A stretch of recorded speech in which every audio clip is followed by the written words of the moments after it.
कोणती तिसरी भाषा आणणार आहात? खरं तर आणली पाहिजे.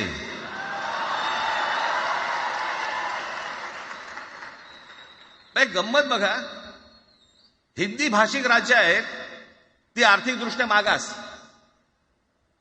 आणि हिंदी न बोलणारी जी राज्य आहेत ती आर्थिकदृष्ट्या प्रगत, आणि वर आम्ही हिंदी शिकायचं.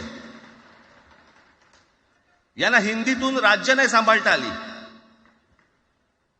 यांना राज्यांचा विकास नाही करता आला.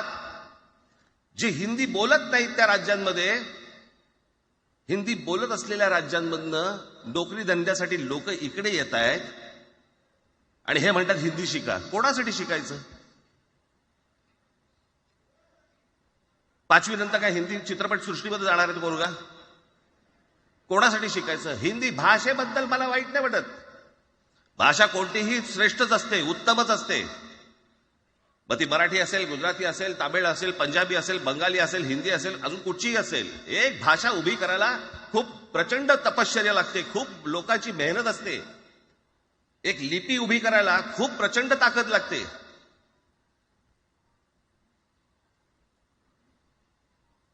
अशाच भाषा काय उभ्या राहत नसतात. हरियाणामध्ये पण तेच केलं.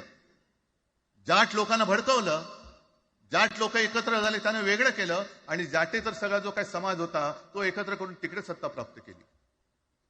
महाराष्ट्रामध्ये तेच केलं.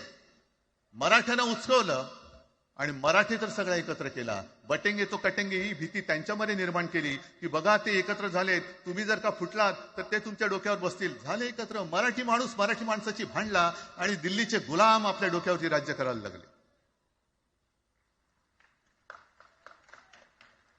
आणि आपण त्यांच्या पालख्या व्हायच्या. नुसते पालख्यांचे भय होणार की तुम्ही कधीतरी आपल्या माय मराठीला पालखीमध्ये सन्मानाने बसवणार आहात. बस झालं, आता यांची जोखड फेकून दिली पाहिजे. एकमेकांमध्ये भांडून त्यांचे जे काही डाव आहेत ते करत असतात. मी पेपरमध्ये बघितलं, काल बघितलं, आज बघितलं. आमचे पंतप्रधान जगभर फिरतायत. काय तो मोठा पट्टा घातलाय, स्टार ऑफ घाना.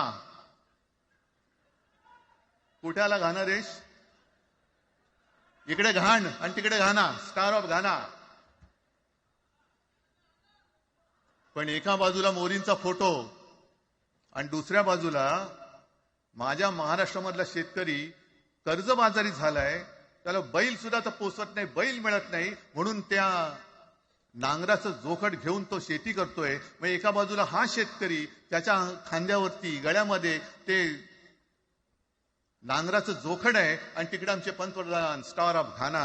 लाज वाटली पाहिजे, लाज.